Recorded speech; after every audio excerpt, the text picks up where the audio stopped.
सौम्यंक सामाजिक सम्मेलन घसीपुरा निर्वाचन मंडली में स्वाधीन प्रार्थी भाव में निर्वाचन लड़ुवा सौम्यरंजन पट्टनायक स्थानीय एक होटेल रे सामाजिक सम्मेलन आयोजन करथिले।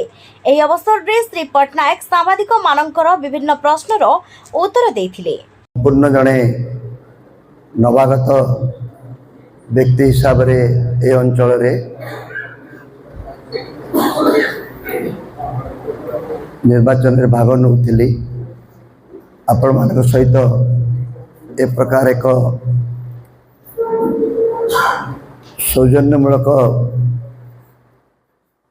साक्षात्कार कहतु आलोचना कहतु बा भावर आदान प्रदान बहु पूर्वर हेबार थिला। जेहेतु नुआ करी ए निर्वाचन मंडली रे प्रवेश कली एवं शेष मुहूर्त पर्यंत मु दलरू लड़बी कि स्वाधीन भाव में लड़बी से संपर्क में चूड़ांत निष्पत्ति हो पारि नथिला।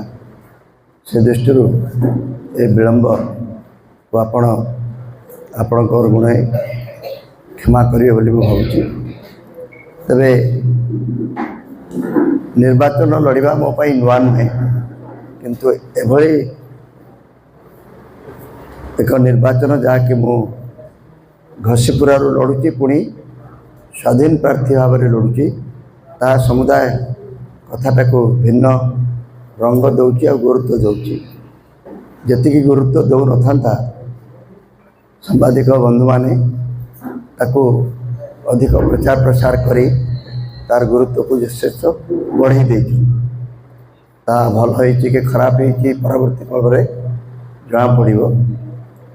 तेबे आज ये एक सौजन्यमूलक साक्षात्कार बोली कही पारती बंधु मिलन बोली आपको ग्रहण करंतु। मु आपण मान ठारू एतिकी आशा करी जे मु नुआ प्रार्थी हिसाब रे नुहे आपणकर जड़े जाति भाई हिसाब रे आपण माने जहाँ विचार करेंगे ता ही कहिबे करिवे। एतिकी मात्र मोर वक्तव्य। मुझे जेकोसी प्रश्न को सामना करने प्रस्तुत अच्छे। आ गोटे कथा एभली एक व्यवस्थित प्रेस को सामना सामनी करिवार जो व्यवस्था पाई मु अत्यंत आनंदित। कारण टेबुल रे भी आ जगह नहीं बूम रखापी।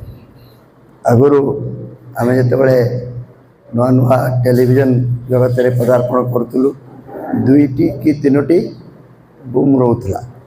सोशल मीडिया आविर्भाव एवं ओवरऑल मीडिया गोटे जो क्रम विकास घटी तार ये फलश्रुति से रंगीन मु तार विधायक हुए कि न हुए करी आंध्रपुर बहु लोक मो पाक आसती एमती जे नुहे आसती ना मो पाक बहुत। Bureau report time TV.